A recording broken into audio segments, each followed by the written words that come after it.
Hello, I am Marcy Payne, licensed professional counselor and self-love coach.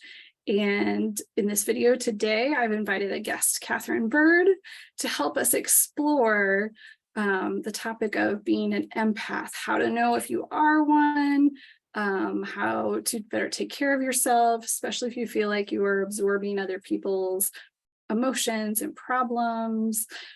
So thank you so much, Katherine, for agreeing to have this discussion with me today. You know how much I value your wisdom and your input and your teaching. So thank you for being here with me. Would you like to introduce yourself for anyone that's watching that may not know who you are? Sure. I'm Katherine Bird, and I mentor and train healers, spiritual practitioners, channels, therapists, medicine people, all kinds of practitioners. And I mostly focus on energetic and spiritual development, and also the inner work that everyone has to do. But I think especially people who are called to service have specific inner work and practices and explorations to go through in order to fulfill your soul's purpose. And I especially work with people who are highly sensitive, empaths, people going through psychic and shamanic spiritual awakenings where things can get even more sensitive or more bizarre and weird. And being able to manage that, and not just manage that, but find thriving within your sensitivities. Mm-hmm. Yeah, I think most people think of, when they think of empath or somewhere on that spectrum, they feel like this is a bad thing. It's like a hindrance, it gets in the way. But I have found through working with you that like you said, the sensitivity can be, information if you learn how to work with it. So do you want to say a little bit for those that are watching that, like, what is empath to you? Is it on a spectrum? Anyways, just to get us started. It's definitely on a spectrum. I mean, we have empathy, which anyone can practice empathy and approach another human or experience and seek to understand it and put yourself in someone else's shoes. And even if you haven't had that experience, seek to understand and comprehend it and have compassion and feel for that person, to have some feeling for that person. And we do that as humans. It's natural. It's a natural human thing. When we talk about empaths, generally we're looking at people who have more of a tendency to be even more emotionally connected. So the emotions are heightened and they're experiencing other people's emotions, maybe even as their own or as an overwhelming sensation, something that they're feeling somatically in the body, or there's trouble figuring out, is this my emotion and my feeling and my experience, or is this yours? Or it can feel energetically overwhelming. And the thing is, it's interesting because there are people who are empaths who are having that heightened emotional experience, but they're not actually capable of even practicing that empathy and understanding of someone else because their own personal experience is so overwhelming.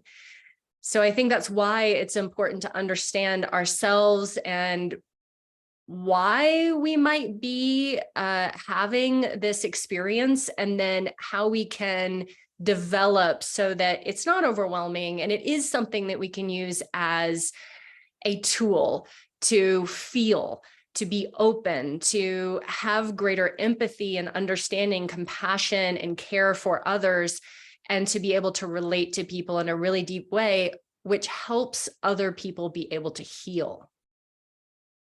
That's a great point, that it's not just this overwhelming experience once you get to know yourself and how it works inside of you. And just to clarify, it can show up, like you said, in your body somatically, or it can show up emotionally, or even, you said, just energetically. Anything more you want to add to that and what it might feel like? Or I mean, I think that the interesting thing about humans is that we are so unique in our experiences. And so, as you said, it's a spectrum. And so for some people, it can be very overwhelming. It can feel exhausting, where at the end of the day, there's just this fatigue. So that can be another way that it can be showing up, where there is this experience of almost absorbing the emotional energy in the spaces that you're in. And in some ways, also working really hard to try to manage other people's emotions so that you don't have to experience their upset, because you're going to have the experience of feeling, and you don't want to have that experience of feeling. So you're trying to fix things and manage, micromanage other people, and keep your kids from getting upset, and keep your partner from having a hard time, or your coworkers, sort of trying to control all of the situations in your life. And that can be really exhausting. Yeah, for sure. So that I was thinking about myself and about how one of the ways I started to realize when I was not just absorbing, but processing, was I would get a specific kind of headache. And so that's how it showed up for me. But the things I hear from my clients are, yeah, maybe they feel like an empty shell is something I hear a lot. Like at the end of the day, when I've been with people, I just feel like an empty shell. And then one layer to that, though, like you said, with the managing, it wasn't just the feeling or the overwhelming sense. It was, and now I need to do something about that. So yeah, there's a lot of management going on in life. And some people also have those somatic experiences. It can be the headache or nausea, stomach upset. Sort of what I found is that people have different ways of processing energy in their body. And it is old ways that you learned as a child how to kind of absorb the energy in the room, trying to reduce the energetic friction in the environment, and it becomes the habituated pattern. And then, oh, I'm just going to store that in my gut, and then I am having a lot of digestive issues, or I'm going to store that kind of in this area, and then I kind of have a lot of tension here in the neck, and you can see like it's hard to even speak sometimes, or I get a lot of throat infections or coughs, or like you're saying, maybe headaches, different places in the body that are chronically holding tension. This can be places where we're almost trying to absorb and process, but we're not releasing or letting go of any of that stuff. We're sort of just like collecting it.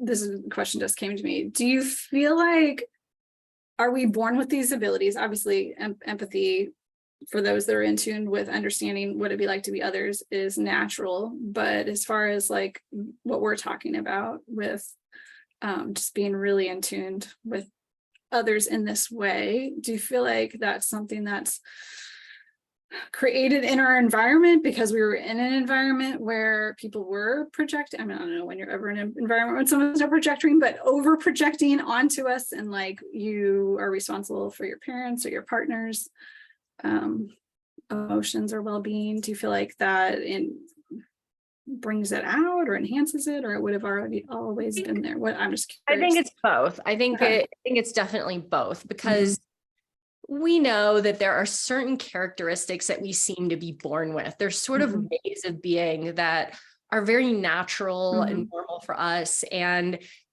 generally, if you look at a family unit, there's sort of one person who's a little different, and you're like, where did you come from? Like, that doesn't even make sense that you exist in this sphere. But then a lot of it then is learned, and it's kind of a skill development that we have from our childhood, especially when we had a childhood that was unpredictable, unsafe. There's addiction, there's crisis of any kind in the home. And it can be from the parents, or it can be from the environment, where we are actively trying to project and figure out what's going to happen next. So we're trying to cut off the thing that's going to harm us. So if we know, oh, I can predict that dad or mom or whoever is getting a little upset, and I can do something about it. Maybe I can tell a joke, or I can leave the room, or I can say something smart, or I can like collapse and get small so nobody's noticing me over here. Like whatever that was, we are asking our system to become more and more hypervigilant. And so that's what a lot of this is. And that's why it's so exhausting, because then in every environment all day long, your system is in this hypervigilant state of, okay, am I okay? Am I safe? Am I safe now? What's going on over there? And who's over there? And what's happening now? And what do I need to do to remain safe in my environment? And right. so, go ahead. Yeah, we become just like extra sensitive over time. So it's kind of the interaction of both. I was thinking about how we, in my world, it's more kind of like develop strategies to, protect ourselves, whether we're getting out of our mind and into our environment and into other people, or just in our mind doing what we do, trying to rationalize things, but it's usually to check out from whatever we're experiencing inside. So that's why I've appreciated your work so much, because it's actually about getting back inside and back in touch, and not in a scary way. But to getting back inside your body and it being okay to be there, at least eventually. So I think that's one of the big pieces, is that these journeys of healing and understanding ourselves, understanding why we're so sensitive, and then helping ourselves to be okay with those sensitivities. Even it is a lot about getting back into the body, because a lot of times we, leave out of the lower parts of our body. We go into our mind, and we go into even just dissociation and leaving the body completely in order to manage the experience of being overwhelmed by feelings. And so then over time, we lose any trust that it's okay to feel.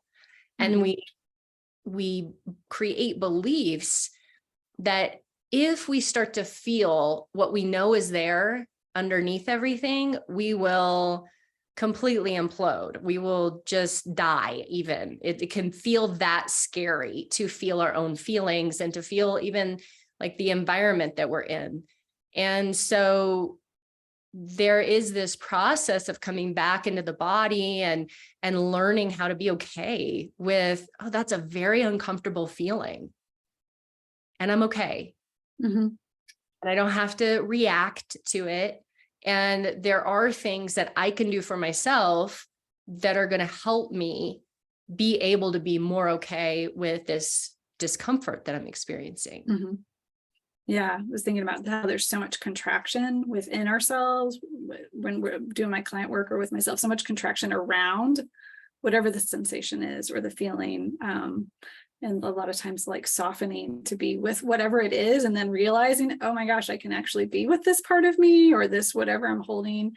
And typically it starts to soften, and there's less resistance to being with ourselves, so to speak. So I was also thinking about, just to bring it back in, that it's not just our own feelings. I think you said one time people use emotional upset to try to control us.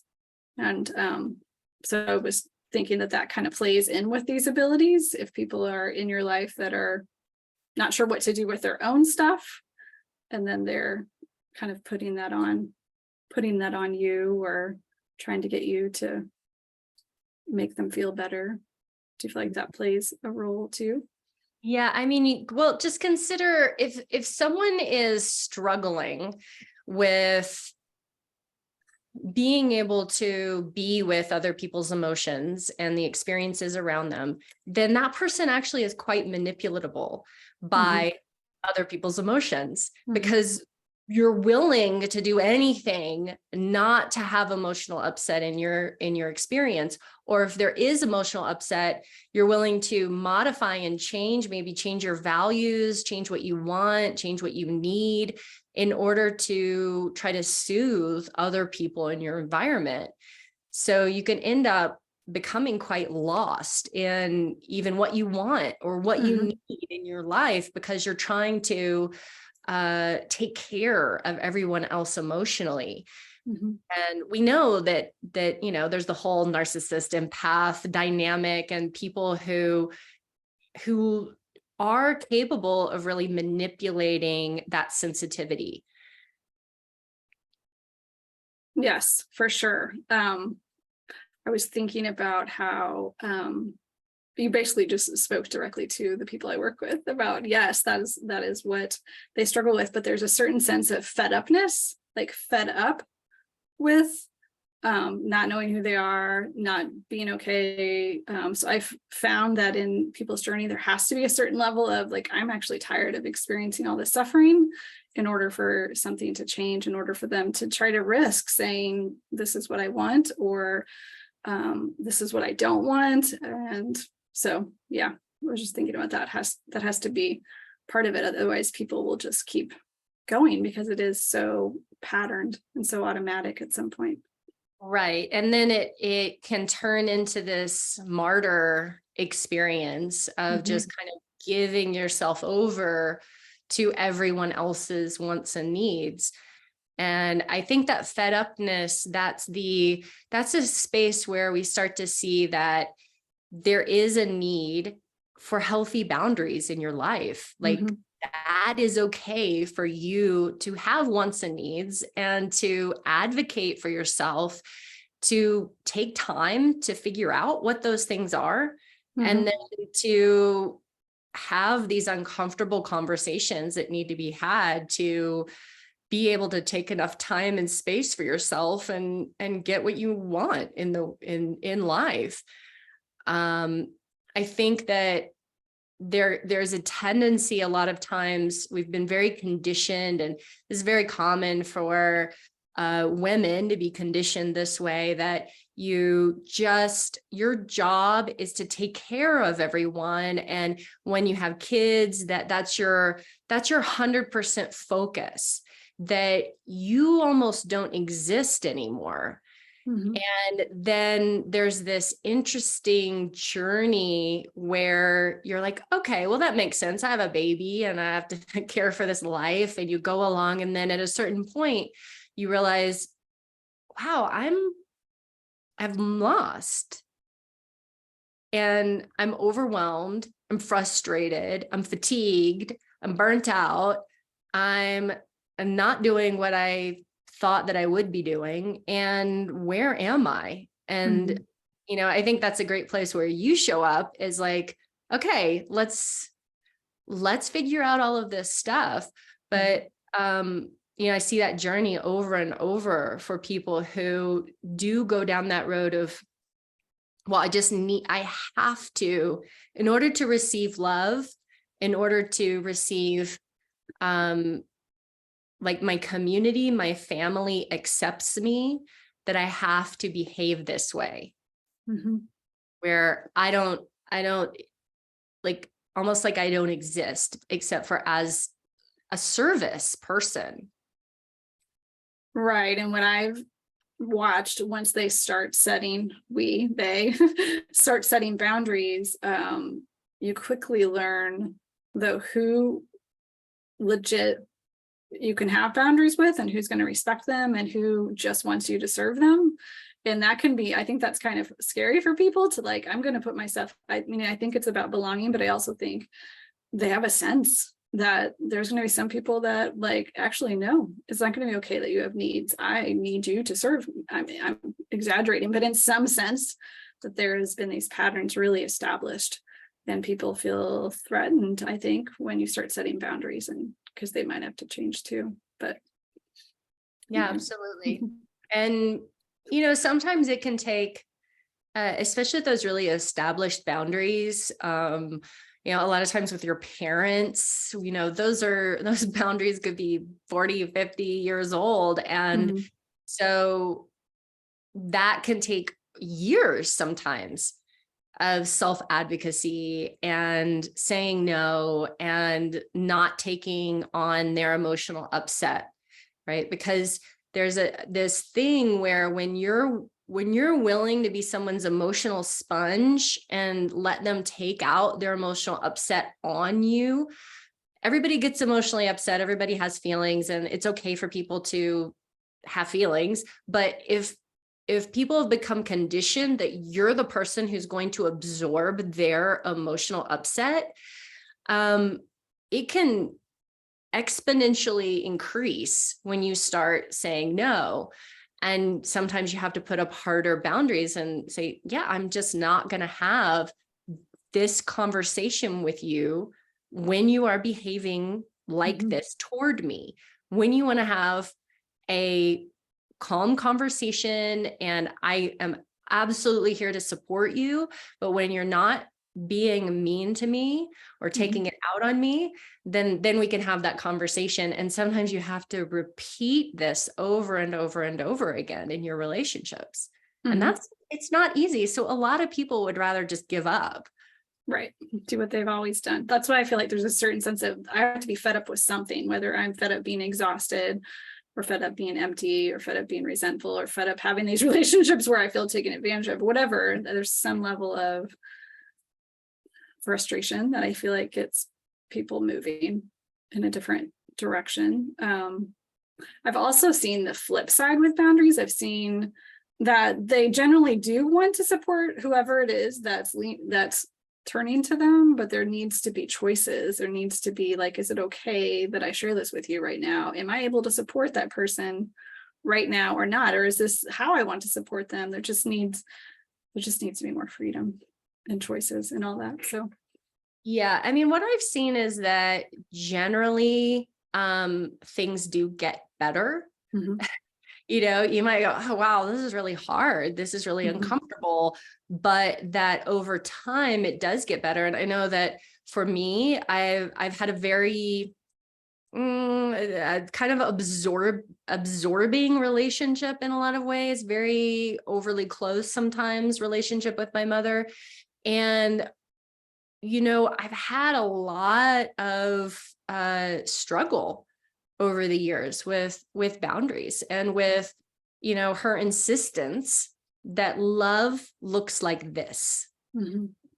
And I have had to say, actually, no, that's not what love looks like to me. That's not what I want. That's not the kind of relationship that I want.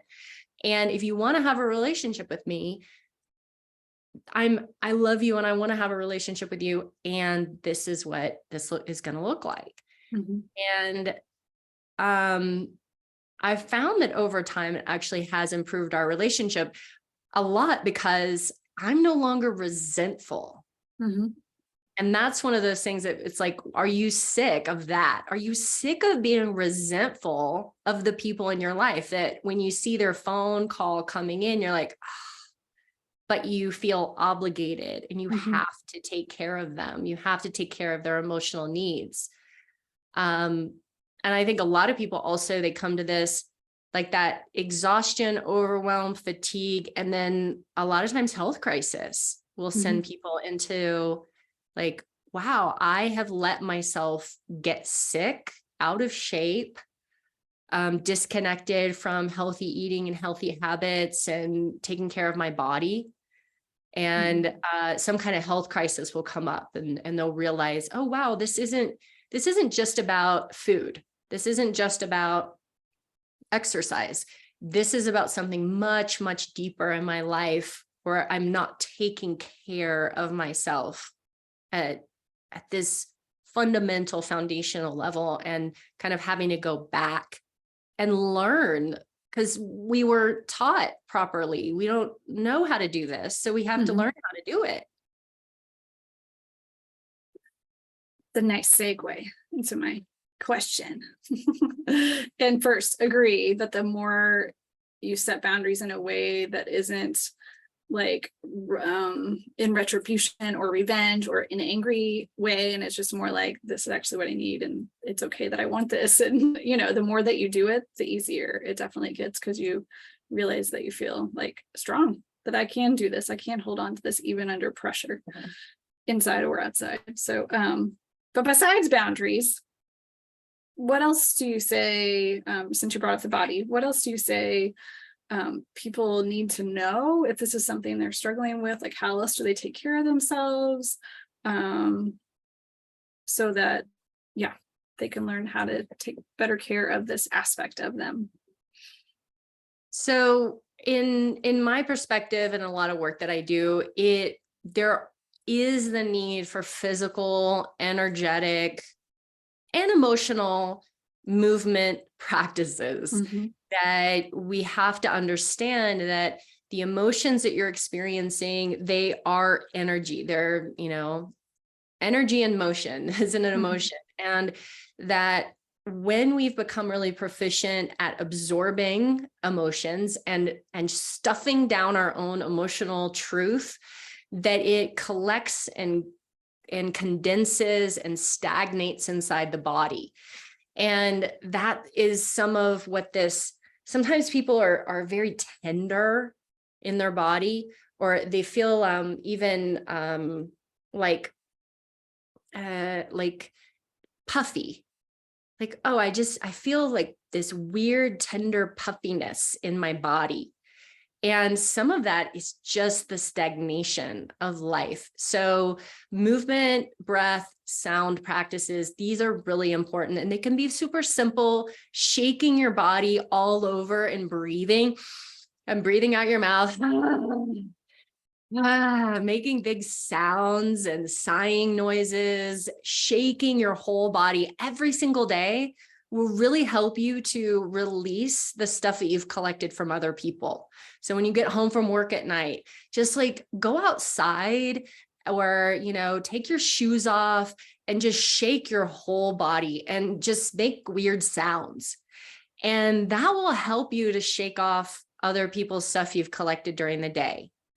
And, these movement practices where, I always say, like, you've got to build the energy field, the boundaries, the energetic boundaries that you're living in.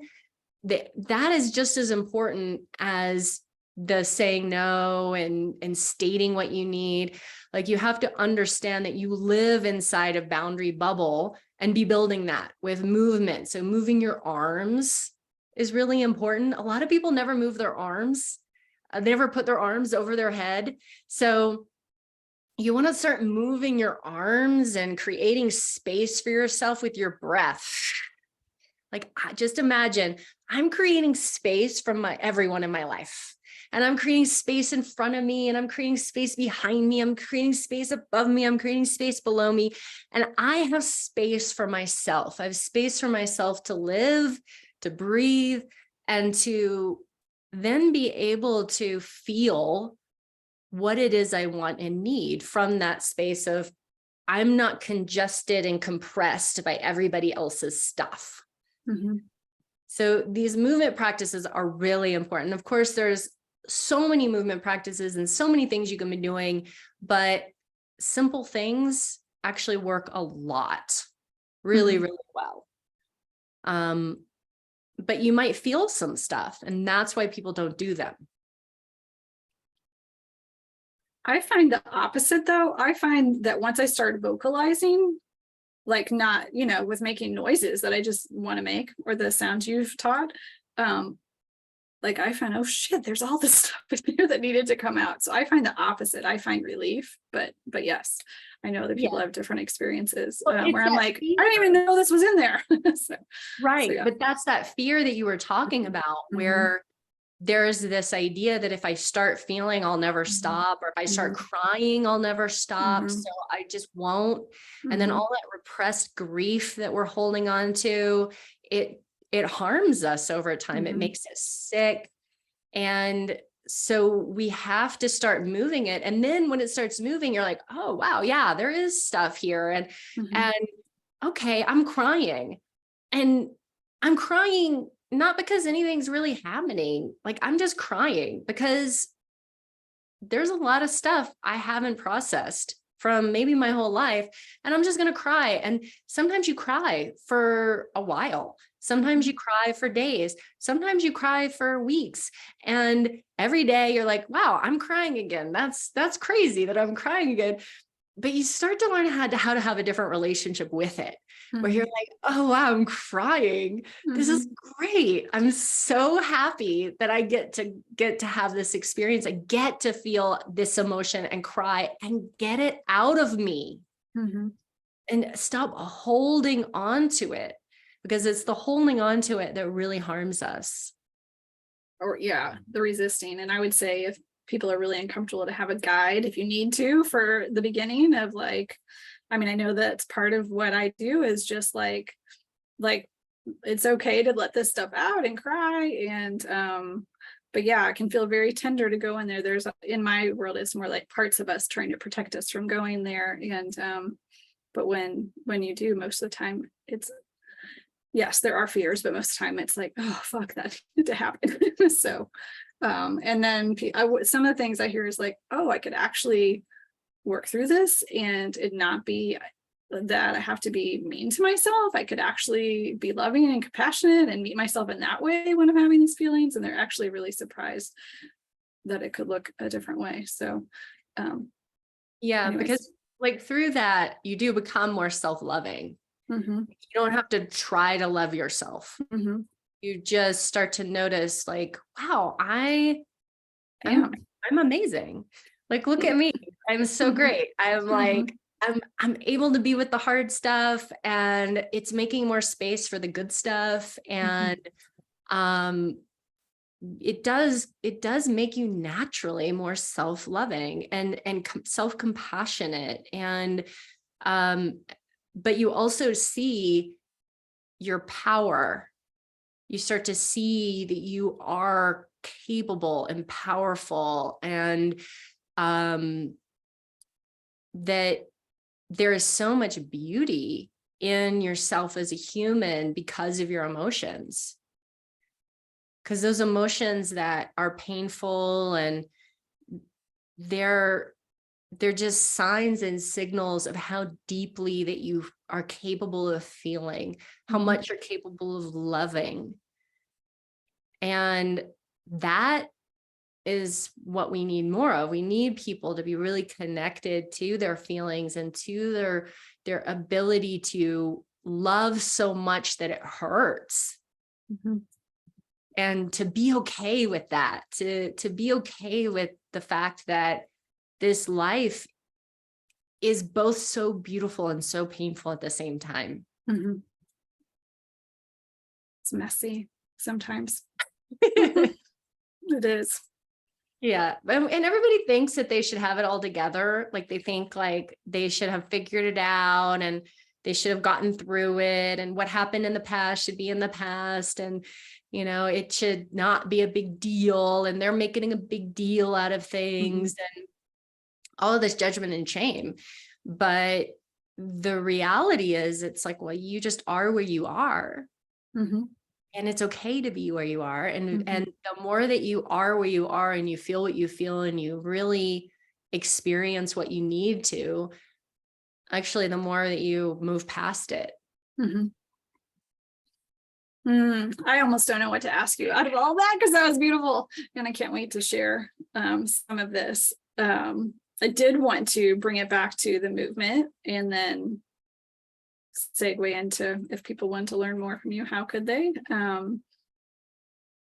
That practice where you were using your hands to like create energetic boundaries, would you say that'd be like a good preventative do every day? And the one where you're like shaking and moaning at the day, would you do that every day also? Or would that just be like, oh, I feel like I need to move something? Well, the thing is that a lot of times people are like, well, I just wait until I get really messed up. Right.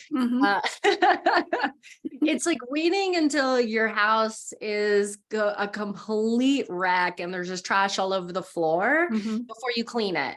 It's like, don't wait till you have rats, like take your garbage out when it's full. And so those little things, like doing little things every day, that you can do shorter things every day, will be actually more effective than trying to like wait until you're completely messed up and overwhelmed and then like, oh, how do I fix this? Which, you know, we have a tendency to do, right? Right. You know, I have a tendency, I wait until my car runs out of oil before I like put the oil in. So, you know, those like shaking and breathing, and even like pulling your arms up and pulling down the heavens, doing that in the middle of the day, just walking through your house, like, okay, that was a really stressful phone call with the Verizon, right? Like, what is the most, like, just the ridiculous things that we have to go through in order to have the most basic functionality of our life as like a 2-hour tech phone call, like breathe in and pull down and just imagine that all of that stress and the other person's stuff and your stuff is just draining out of your body into the earth.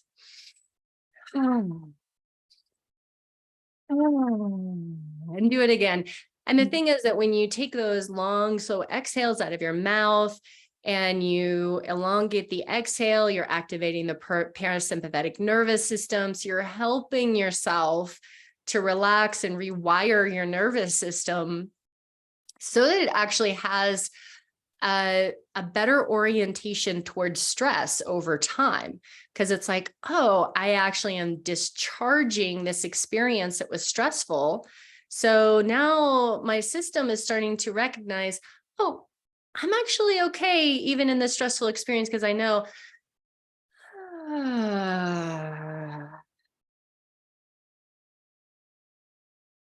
I'm okay.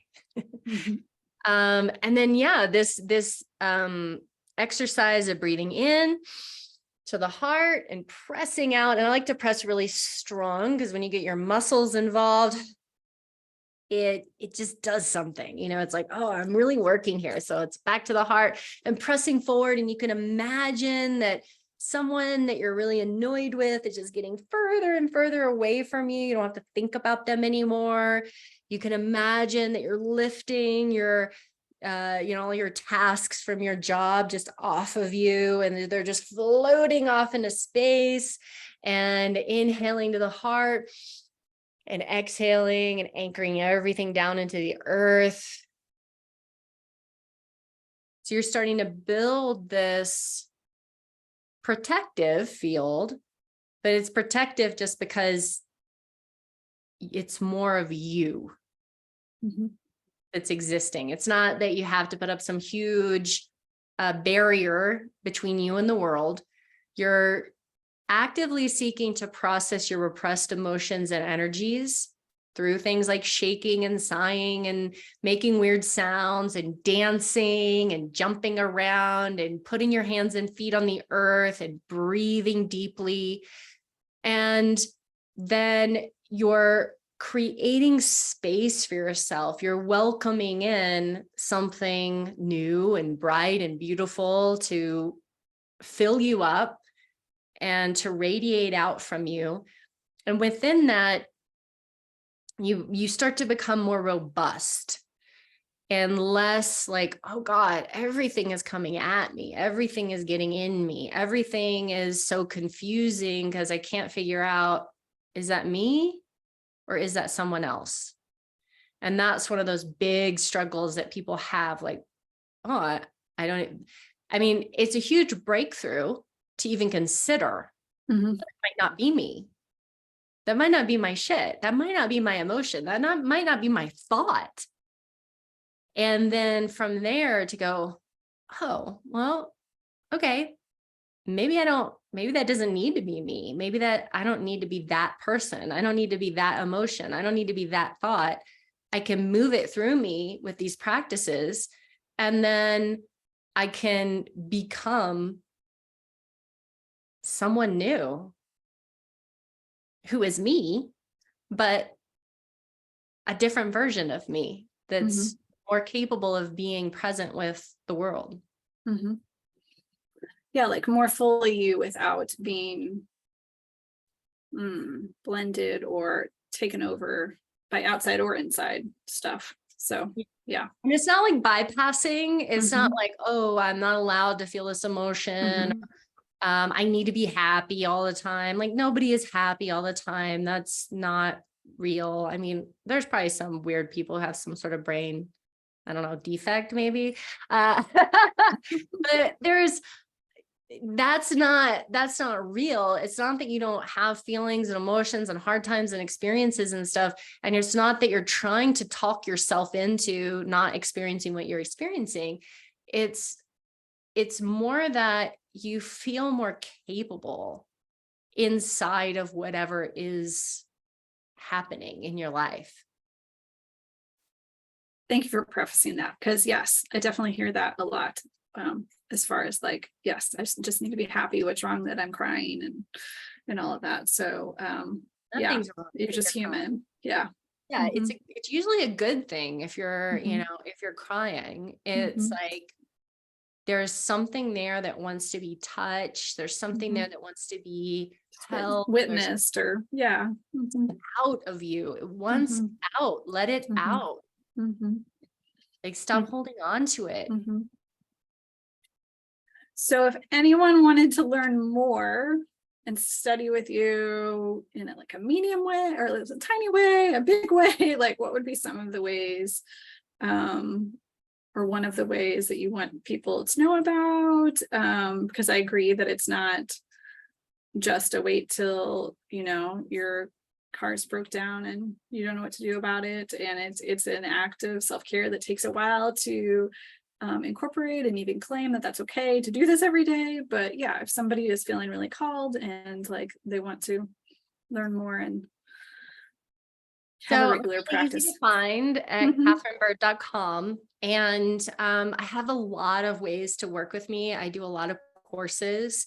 So if this is something that you've been really maybe struggling with or trying to figure out, some of my best work on this is in the element alchemy course, which used to be called 5 Elements for Empaths. Mm-hmm. So, which is Chinese energetic medicine, qigong, emotional alchemy practices. So there's standing and seated practices and sound practices, and it's working with the 5 elements and really learning how that the movement, breath, sound is able to tap in and help you clear and process emotions, and how to make yourself more energetically robust and gather energy from the earth and so on. And so that's a really great deep program because you can do it for 6 months with me.